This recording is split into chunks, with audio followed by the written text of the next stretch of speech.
Greetings, greetings, greetings. Positive energy all the time. How's everyone doing? It's good to see you all. This evening, we got a great interview coming up with a brother by the name of Spacetime. He's always over here checking us out. We're going to let a few people get over here, and then we're going to bring the brother in. This is going to be a great interview. I hope you all enjoy it. And before we get started, let's give a little special shout out to the queens. Much love to the queens out there.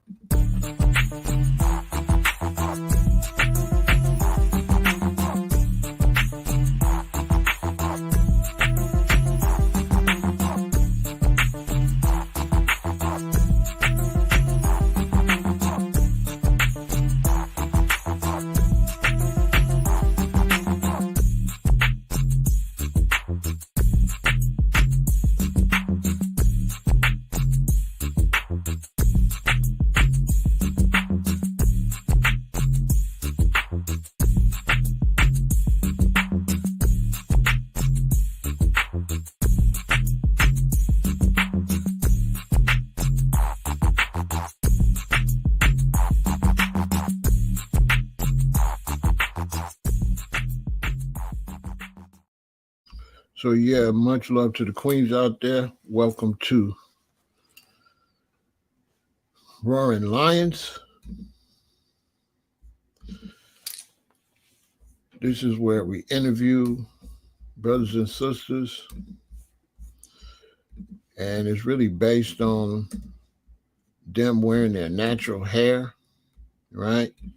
So it's a way for me to document, the lifestyle of people with the dreadlocks in their head, what type of discrimination they're going through, what's life like. And it's also a way for us to meet different brothers and sisters around the country, right? So I put the two things together.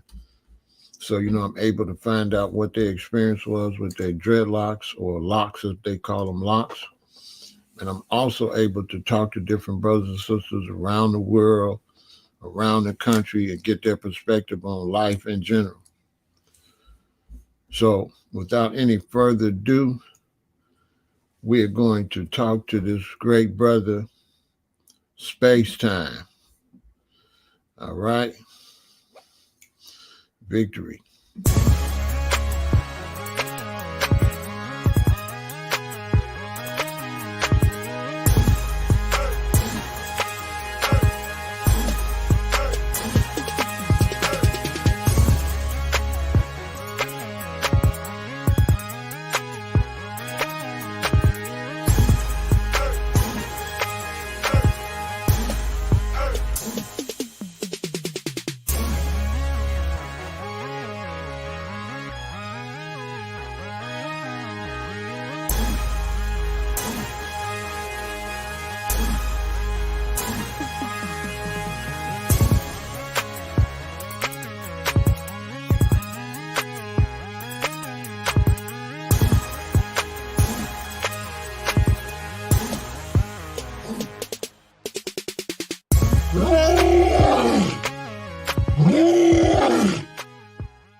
Greetings, brother Spacetime.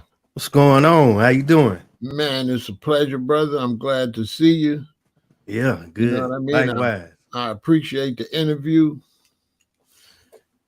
And I also appreciate all your support that you've been showing, watching the show and watching the channel and all of that. So, much respect. Salute to you for that, brother. Hey, you be putting in work, man. I mean, I appreciate the game you give. Straight up. Now, Spacetime, what city were you born in, brother? I was born in Fayetteville, North Carolina. Fayetteville, North Carolina. Mhm. Nice. And what was it like there growing up? I liked it. I loved it. I grew up in an all-black neighborhood called Chestnut Hills. It wasn't what you consider a bad neighborhood. It was a good neighborhood. We did teenage things,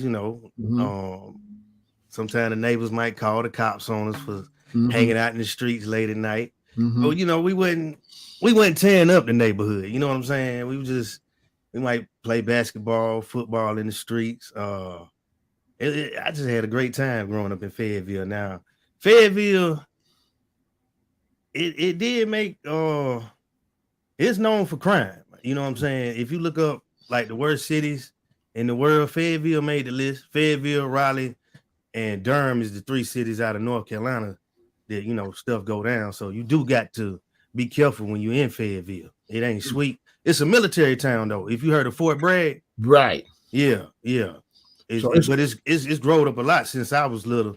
You know, So they got a lot of shopping centers. Fort Bragg is close to where you. Yeah. You can hear the cannons going off. Like, I don't know about now, but when I was growing up, when they would be practicing, you can hear the cannons go boom, like that. So what year were you born? What year were you born? 1978. So I'm pretty much an 80s baby. You know, grew up in the whole 80s. Okay. So you in your 40s. 44. Okay, great. Now, when you were growing up there, like going through high school, who were some of your favorite recording artists? Let's see, late 80s. It was KRS-One, Rakim. Who else? Kool Moe Dee. Then when the 90s hit, it was more so Redman, Outkast, 8-Ball, MJG.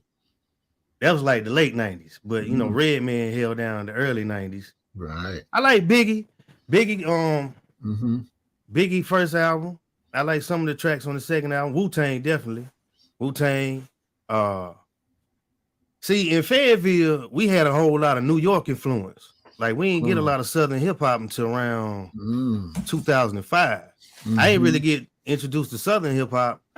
My mama from South Carolina and my daddy from North Carolina. So I just call myself straight up. I rep the whole Carolinas, right? That's right. So when I would go down and see my cousins in a little town called Gaston, South Carolina, it's right near Columbia, if you know what Columbia, South Carolina is. Right. And that's how I got hip to 8-Ball, MJG, Juvenile, and all them. You know, all of a sudden, because they was playing that on their radio station. Our radio station, like a lot of New York people, they either moved to Atlanta or North Carolina. And they would get jobs on the radio stations. So quite naturally, they're going to put they folks on. So, you know. So 8-Ball and MJG was fire. Woo. Oh, man. People be sleeping on MJG. Man. Like that album, he had No More Glory. Yeah. You go check that out. Yeah. Dropping balls. So where do you live at now? I live in Greensboro. I'm 2 hours away from Fayetteville. Okay. A lot of people from Fayetteville migrate up to Greensboro because Greensboro more like a college town. They got North Carolina A&T, HBCU. My pops went there and my brother went there. So quite naturally, I just knew I was going there. Right. I ain't even put in for no other school but there. You know, I just followed in tradition, following in footsteps. And I've been up here ever since. I've been up here about 20-some years. Because I left the crib at 18 and got up here and been up here ever since. So what's the racial makeup there in that city? It's real diverse. You got a lot of Africans here. You got a lot of Mexicans, a lot of black folks, white folks. Because you know they was here first, the blacks and the whites. The east side where the school at, that's more the black side of town. If you come to Greensboro. Okay. And then you know the west side and the north side, a lot of the whites, you know, depending on their income bracket, you know, they stay on that side of town. Interesting. So what's the political climate like there now? Is there a lot of black politicians? It's probably heavy Democratic, right? Oh, straight up. It's the funny thing about North Carolina, like the state is a red state, but in this city, it's a Democratic city. But like if you go on the outskirts in the rural areas, you know, you're gonna see your Trump Pence signs and you know, they more hardcore Republican, but this city got its fair share of black politicians. The sheriff is black. Interesting. Okay. All right. So now, who's the biggest recording artist there now in that area? I don't know. You don't know? I don't really keep my ear to the streets no more. I know. I heard that. I know about the biggest thing that's out there from North Carolina or repping North Carolina is J. Cole. And J. Cole, he claimed Fayetteville. He not a native because I think he was a military kid, but that's how he wound up in Fayetteville. Yeah. Interesting. Oh, that's a big name coming out of there. Yeah. J. Cole, you heard of Little Brother, right? Yeah. Little Brother made some noise. They was I think they was repping Durham or Raleigh. Right. I think Durham. Durham. Yeah. That's probably about 45 minutes from where I'm at. Wow. Like Greensboro kind of in the middle. They call it the triad. You got Charlotte, Raleigh, then you got Durham, and you got Fayetteville, like your major big cities. And then you and the Greensboro's in the middle. In the middle. Yep. Interesting. Because it's like, again, well, if you heard of Tobacco Road, right? Like from here to down to Durham and Raleigh, that's where all the big colleges at. Like UNC, Duke, NC State, you know, the big known prestigious white schools, you know what I'm saying? Why they call it Tobacco Road? That's I got to do the research on the original origin of Tobacco Road. I think it's because that's the trade route with tobacco. Because you know North Carolina is big in tobacco and textile. They grow a lot of tobacco there. Yeah. But now they just associated like kind of like slang or euphemistically with the colleges and stuff. So do they still grow a lot of tobacco there? Yeah, I think they do. Because right here in this city, Lorillard is still like a big manufacturing plant for cigarettes. Oh, the cigarette companies are there. Yeah. Interesting. So when did you start growing your dreadlocks? What year was that? 2018. 2018. December 2018. I started right after my birthday, which is December the 2nd. And they started locking up around February. So I'm 5 years in. So what encouraged you to do that? I've been wanting to do it. Let me take you on my hair journey, right? Okay. Right. So when I was a little kid, I had to rock a little afro, little baby fro, because my dad wouldn't let me get none of the trendy haircuts. Right. Like my brother was 10 years older than me, so he could get all the stuff because he was pretty much on his way out the house. But me, I had a little afro, no lining, nothing. Then I had an old school barber named Mr. Wilson. He passed on, rest in peace, but he was kind of like, you remember on Harlem Nights, he would say, "What you want a haircut like that for?" Well, I don't know what, he was that type of barber. Like he just wanted it straight old school style. Cause my pops group, he was born in 1941. Right. Yeah, my mom was born in 1937. So I had old school parents. Right. So I I had to rock an afro into the 5th grade. That's when Kid and Play and the Gumby and all them, the high top fades was popping. Right. So I begged to get a box, Pharaoh. Check it out. I'm the only kid in school with a fro box. I couldn't get a fade. So I had the box with the hair on the side. Right. And I rocked that all the way up to the 8th grade. Then I talked him into getting a low cut, which was, I had to get a low even. So gradually he started, letting me experiment on my own with my hairstyle. So probably around high school, I got my first part, got a little low fade and everything. And then when I got to college, that's when, I was on my own and I was going to the barbershop probably about every other week or every week. And I started noticing my hairline, how they they basically create a hairline for you. Yeah. Yeah. And I didn't like that. So at periods of time, I was just letting my hair grow out and just go rough. And then when Outkast in Atlanta started taking over the hip hop scene, with the Young Bloods and all them, they was rocking the braids and everything. Right. So I just started braiding up for about a good 4 years strong. Right. And then got out of college. You got to go out there and try to find your job. So I had to kind of clean up my image a little bit. Right. And then I went back to a little low fro. And then I got me a job. Then I went down to a low cut. Then I was gonna get some dreads probably about 2003, but the sister that had started my locks that time, she was using beeswax. And that shit feel nasty, man. Right. Yeah. Right. So I ain't stick with it. So I went back to the braids, cut my hair again. Then I got my job at the post office about 2005. So I was still on some, I ain't really messing with the barbershops. So I was just cutting my own hair. I just do a quick baldy. Right. So I would do a baldy, go to work, and then I would go back to the fro. I just let it fro up. Then I went to a little phase where I was rocking waves. And waves is too, you got to be on it. You know, your brush game got to be strong. I got tired of doing that. Wearing the do-rag all the time. You got that line there for about a whole hour. Little bumps coming up. I got tired of that shit. So then I went back to rocking the afro. And this would set me on my lock journey right here. I was going to do it in the time between with my braids when I was when me and my wife was, before she became my wife, we was seeing each other, you know what I'm saying? Mm-hmm. And she had locked her hair up, and you know her locks had got long, and she, when we got married in 2014, she combed them out. Because I don't think a lot of people know you can comb your locks out. Mm-hmm. You know what I'm saying? So then she didn't like the split ends and the way her hair was doing, so she went back, she cut it off, went back to being natural. So she locked up before me, probably about 2 years before me. So in the midst of this, I'm going through the barbershop and everything. So my barber was like, I'm gonna put you on appointments. I'm like, appointments?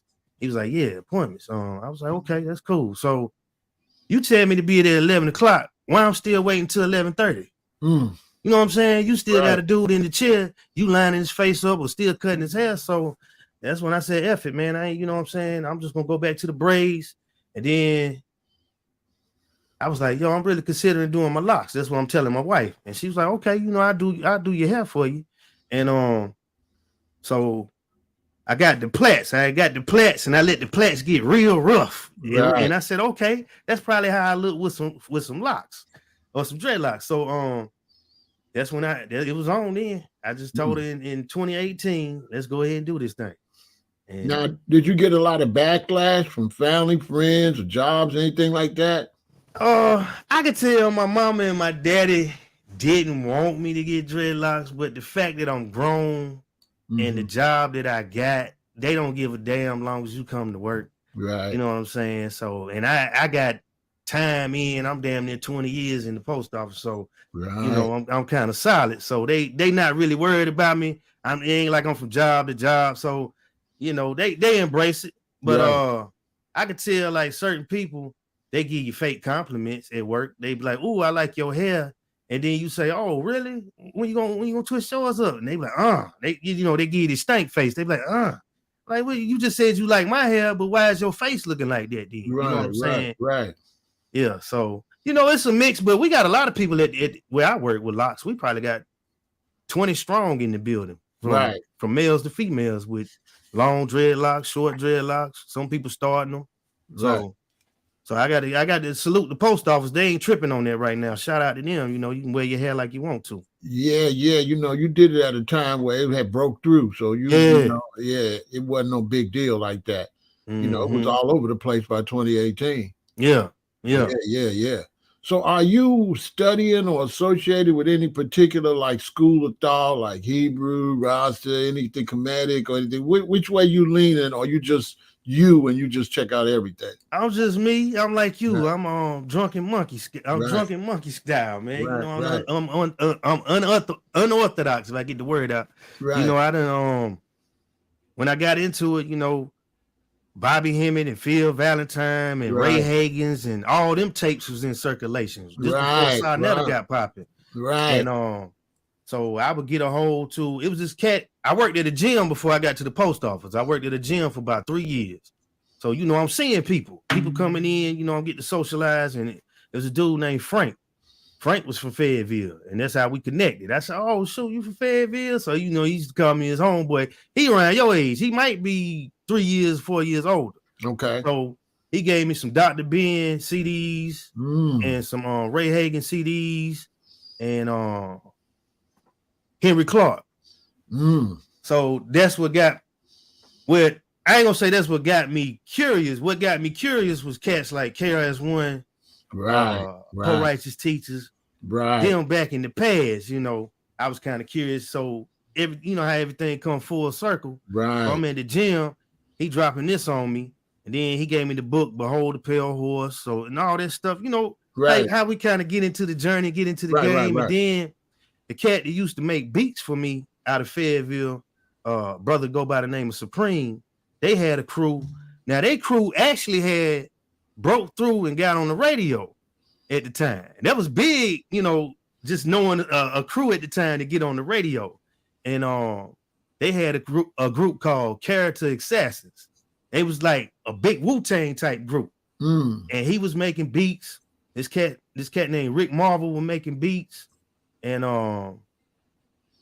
Supreme, he lived in the neighborhood. So he moved back then with his mama. So that's how I got with him. And he always had occult books and stuff like that. And I'm like, yo, what's that? And he's like, yo, check it out. You know, I take books and read them and stuff like that. You remember the book, The Secret Doctrine and all that stuff? Right. Yeah. So I was already out there curious, you know, about the universe and just, you know, the soul and things of that nature. And when I met Frank at the gym, it really got strong again. So then I got a Bobby Hemmett DVD, and I got a Phil Valentine DVD. Then Sarnetta got popping. Right. And, you know, I was over there. Then you showed up. Yeah, okay. Hey, and you cleared up a lot of the bullshit, though. Right. That's why I respect you. That's why, you know, I give you support, man, because a lot of us be just out here, you know, like boom, boom, with all this and esoteric this, and but we not grounded in reality. Right. And you came through and laid that foundation. Like, you know, I've been doing this since 79 and it's 2023. And you basically like a cheat code. You can help pull people and ground them. I was grounding myself at the time because, but I vibe with you. You know what I'm saying? Kind of like mind type thing. Right. Yeah, I was able to connect with a lot of things you was talking about. So, you know, basically, I just watch you now. I don't even watch them other channels no more. That's what's up. Now, you said get some beats. So you was rapping? Yeah. I was rapping on. Shit, I started rapping since I was 7. My first rap name was Smooth B. Smooth B. I like the nice and smooth. Right. They was hot. They was cold. Hey, listen, they don't get no props. Them brothers was cold with it. They was cold, man. They was cold. They was cold. Da. Hey, I gotta hey man, they was off the chain. I ain't gonna lie. Sometimes I run fast, sometimes I run slow. Yeah. So then you change your rap name to what? I'm gonna walk you into Spacetime. Okay. So we had a little group in the neighborhood. I don't even remember the name. It was like a big group. The cats on the next street over, they was like a little older than me. They was probably about 2-3 years older than me. So we was you know how you get it, you know, back then you would cipher up. You was getting a cipher and you would start flowing and stuff. I always had a strong freestyle. And they know out of that neighborhood, if I'd have really applied myself, I stopped in 2007 and really just focused on my postal career. Which, you know, I ain't got to give up because look, you working on a song right now, so I can get back in the studio. Yeah, I'm gonna get you on there. I'm gonna have to get you on there. Yeah. And I'm gonna send you some of the old stuff I did. I'm gonna have to get you on my project with me. That'd be dope. I'm gonna send you some of the old tracks I did. I got a few things on YouTube. I just send you the link and you just check that out. Okay. You know, it's for that time period. So I was probably about 13. That's when I got my first rap notebook and I started writing rhymes. And luckily, my pops, I ain't had no parental advisory. You know what I'm saying? I could watch Richard Pryor, HBO, Red Fox. I could watch all that. So he would take me to the record store and he would let me get all the rap with the cussing on it. You know what I'm saying? Like Method Man, Wu-Tang, Biggie, anything I wanted to buy. So I shout out to my pops. I'm glad he did that because I feel like I'm well-rounded because of that. I wasn't no sheltered child. Right. So I'm writing rhymes. At that time, you remember Black Moon with Buckshot? Yeah. He was one of my favorites at the time. Yeah, he was hot too. Yeah. Then Smith & Wesson. Then Helter Skelter. They was off the chain. Yeah.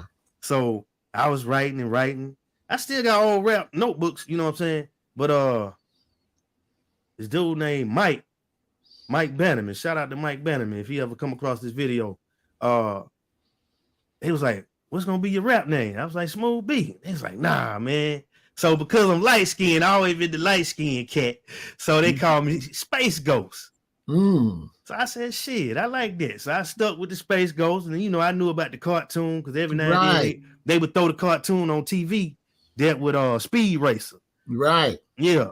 So I was like, all right, yeah. I played with Space Ghost. So I took Space Ghost. I carried Space Ghost all the way with me to Greensboro. And when I got up here to A&T, I used to go to open mic nights and stuff like that and grab the mic freestyle, and I did all right. And I never did get to a solo project. It was me and two of my homeboys.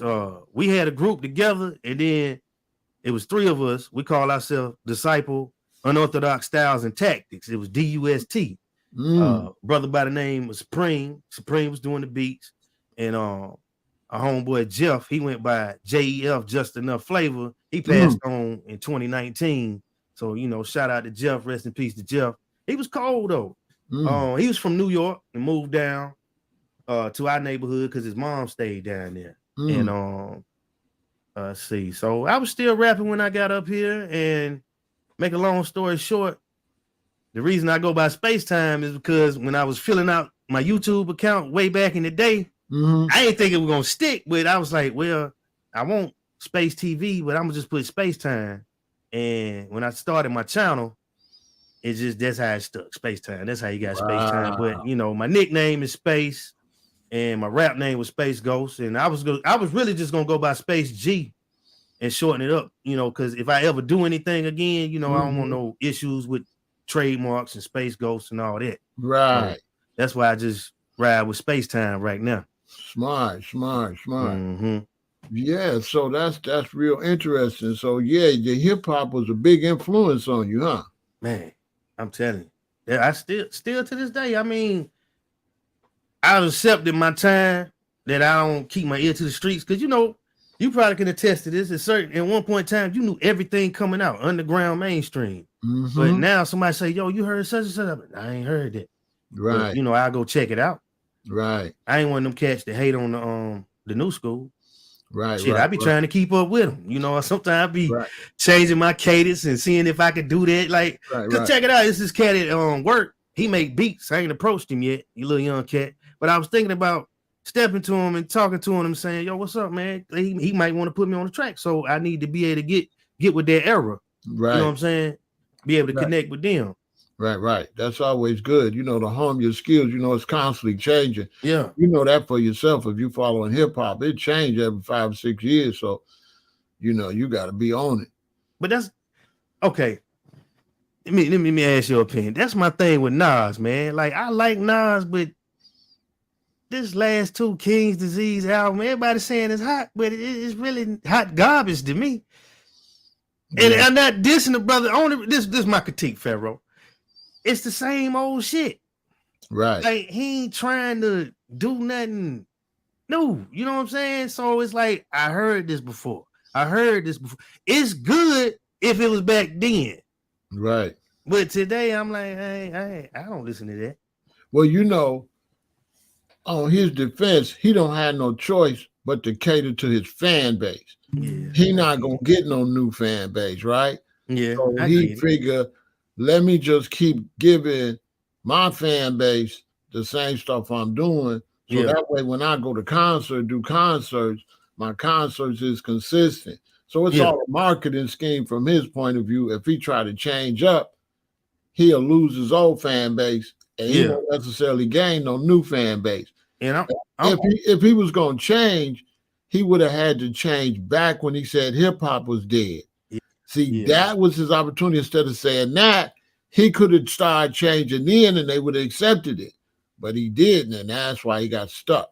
And out of his fan base, like people my age, I don't know if I'm like a minority or majority, because I want to see him do some new stuff. You know what I'm saying? Yeah. But like what you're saying, like most of his fan base probably just like that same old vibe. Because he missed his opportunity when he didn't jump down with Jeezy and them. Yeah. He said hip hop was dead right when Jeezy was hot. Then Rick Ross and them came out. So instead of saying hip hop is dead, all he had to do was get with the cats that was coming out. They was on fire. And then he would have. That's what Jay-Z did. Exactly. That's what Jay-Z did. That's what Jay-Z did. That's how you stay relevant. Yep. You know what I'm saying? Snoop do the same thing. Same thing. So, that's where he made a mistake at. Now, where you live at, is there a lot of food deserts there for Black people? Like, is grocery stores close, or what's the food situation there? We got. I mean, you're able to get food, but depending on your education about food and health, you kind of like stuck to what in that environment. Like for example, like on the east side, they just got Food Line, and it's the worst food line in the city. Because if you go on the white side of town, or even 5 minutes from me is a Food Line, but it's got more healthier choices because of the demographics around here. Right. You know what I'm saying? But like in the gutter, yeah, it's the meat look bad, poor choices.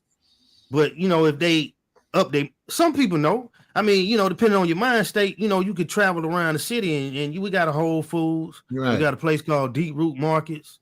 We had an Earth Fair, but it went out of business. I think they messed up because they tried to get 2 locations. They should have just stayed in that one location because I think they was doing well in that one location. But we got a Sprouts, and a Sprouts is kind of like they get a lot of the farmers market produce around here in North Carolina, and they got a lot of vegan options. But yeah, you can eat healthy in this city. It's not like, I think Charlotte got like a bigger health market, and Raleigh got a bigger health market than we do, but you can eat healthy in this city. It's just, you just got to learn about nutrition. Are people still growing their own food there? Yeah. There's some people that grow their food. Now listen, man, is anybody growing any string beans? Because I can't find no old school string beans to save my life. Hey, did you used to have to snap them? I used to have to have my mom and daddy snap them. They don't snap no more. No, what happened? Hey, we used to snap and shuck the corn. Remember the corn? Yeah, but I mean, I can't find string beans like that for nothing. I look for you. I'm sure they're around here because it's this old white dude that retired that worked where I work. He grow his stuff. He got a farm. I used to get my collard greens from him, and he do watermelon, blueberries. I can text him and see if he got some string beans. I'm sure they're around here. See if he got the ones from the old school, or are they like the new ones? Have they changed with the seeds? Is it a different strain? That's the thing. I don't know what kind of seeds he getting, but wow. I'm sure if we look, we can find them. Wow. Because I didn't know about the purple garlic until recently. I found some purple garlic in Sprouts. Everywhere else got the white garlic. But, right. Yeah. Right. We don't have a Sprouts up here, I don't think. I wish we did. I wish we had that vegan restaurant, y'all, that you be going to, man. Them plates you be posting. Yeah, man. But that's a business opportunity, for somebody. So maybe find some sister and get it popping. Because around here, like the vegan joints, they keep it simple. We got a vegan burger joint, and then it's a vegan food truck. He just stick to burgers. So, I guess burgers is quick, easy, burgers, fries, vegan cheese. Right. Yeah, that's good marketing, because that's for people that's transitioning. So he get a lot of transitioning money, right? Yeah. People that's trying. So that's why he do that. It's much easier. Plus, it's easier for him to prepare when he in the truck like that, Yeah. You know what I mean? But Chapel Hill got a vegan restaurant, and it's got like some of the options you be posting. They got like a diverse menu.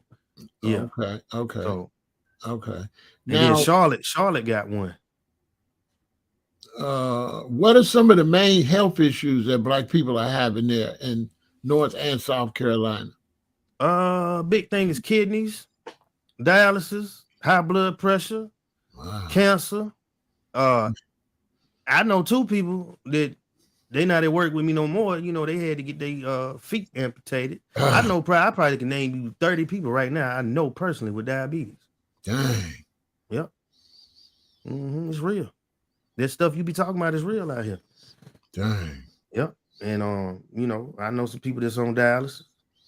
I know some people that had kidney transplants. Wow. It's real. I'm trying to tell them, bro. Yeah. It's serious too. Yeah. And the numbers is going up. Way up. Way up. Your phone ringing all the time. Somebody's sick or dying. It's crazy. Yeah. And what we just went through, we don't know the effects of that. Exactly. Yeah. So now, what advice do you have for young Black people? What advice would you give them if they're watching? The young ones. I would say focus on health, focus on self, try to be as natural as you can, try to be as forgiving and exercise more love instead of hate. I know sometimes it's hard, especially when we talking about youngsters, because they going through hormones. Mm-hmm. You know what I'm saying? A lot of the young men, they testosterone is up here. Mm-hmm. So when we get in our 40s and our 50s, ours start to come down.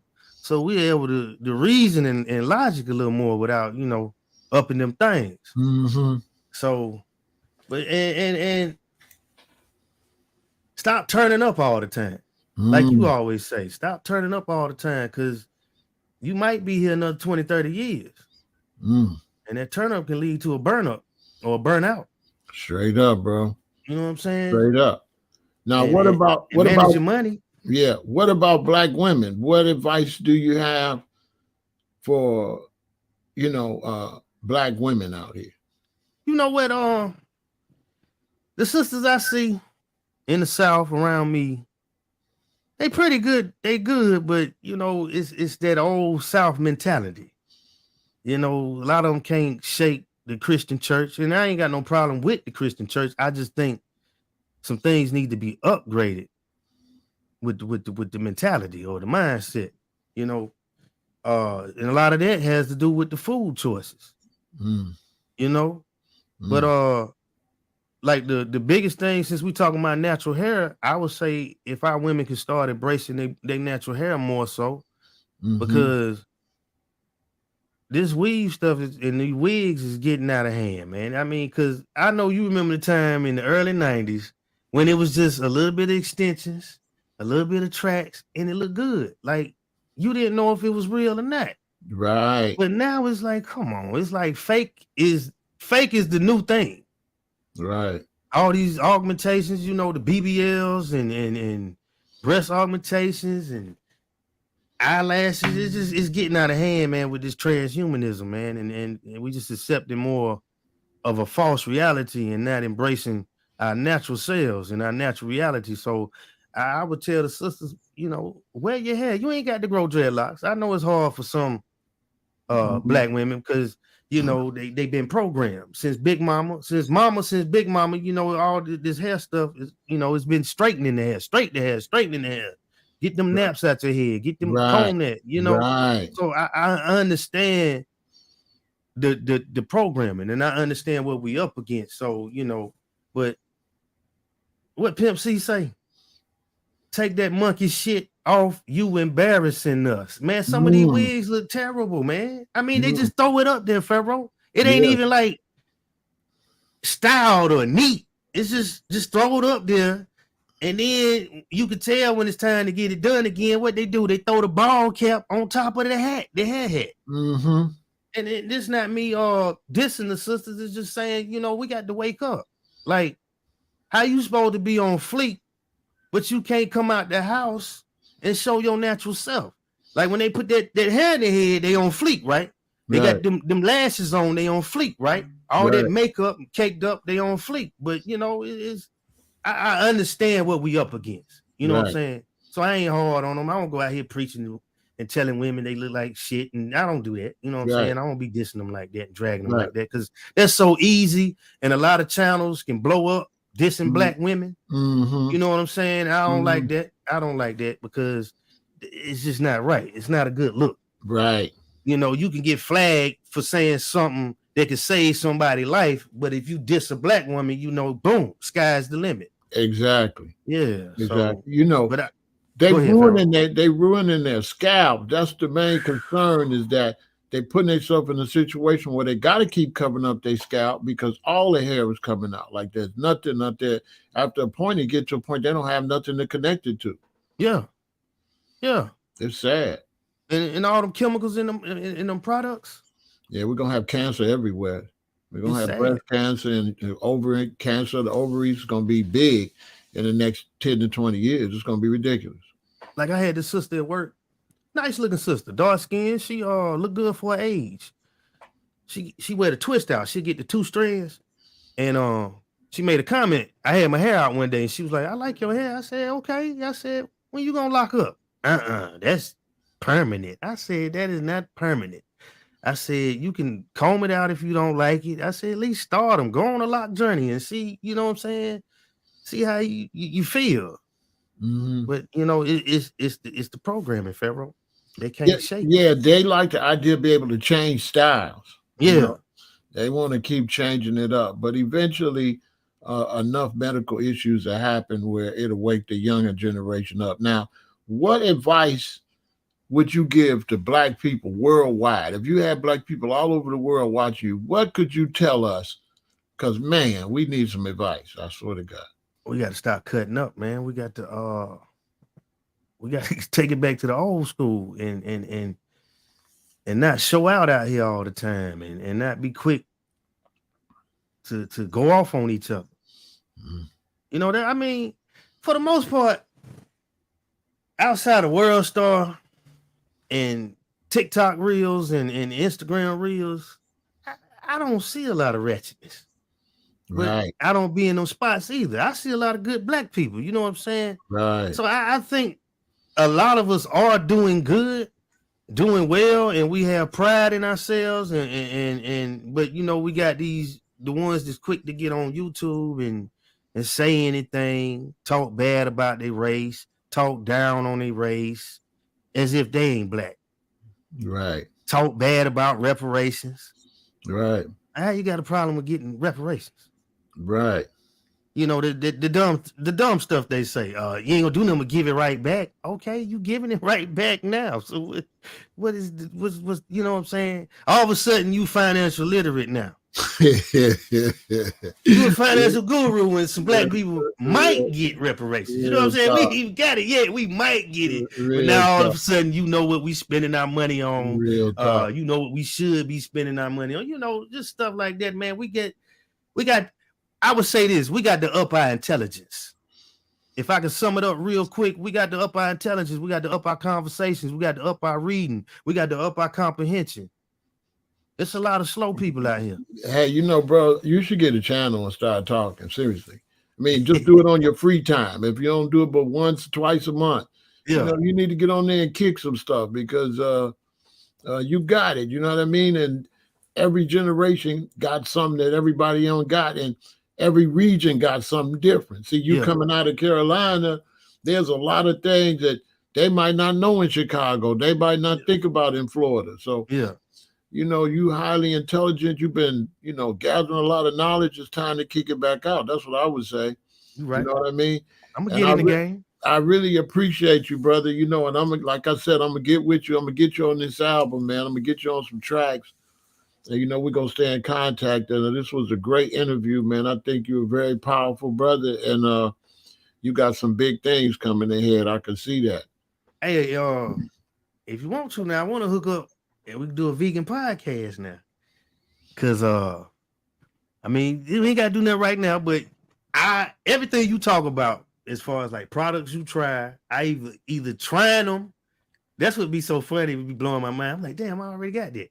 Or, when you show a product or something, or I definitely can tell you good products to try out of Whole Foods if you transition it. I mean, just all things vegan, man. If you want to do that, just set it up, come up with a name for it, and then just put me in. You be the boss, and I'll be the second man. And we can make it happen. We schedule it and we do it whenever it's convenient for us. So make it happen. Come up with a name. I'm telling you, we can change some lives and have some fun. Yeah, well, create it, man, and I'm in. Okay. And I got a question for you. Yeah. On your StreamYard, mm-hmm. Did you get the free joint or you doing a monthly joint? I'm doing the monthly. Okay. Okay. I'm doing You the didn't go market. with the business. You just went with like maybe like the I think recommended I think package. I got the business one. I got the expensive one. I got the one where I can get a lot done. I can do a lot. So I got Okay. the one that let me put my own everything up. You know, Yeah. I'll look and I don't remember what it is, but I'll find out. I'll send you and tell you which one I got. Okay. That's cool because I'm gonna go ahead and I'm gonna get it cracking. Yeah, This. yeah, yeah, yeah. Yeah. If you want to do that, let me know. I'm in. Just let me know. Okay. Come up with the name you created. You real creative, so created it, and then I'll just come in. You know, Yeah. But and I'm serious about their health and wellness. You know, that's what all I right, went to yeah, let's school do it for. then. Let's make it happen. Let's make it happen. I think it'll be a good thing to show them that we can get on this social media, get together, and do business too.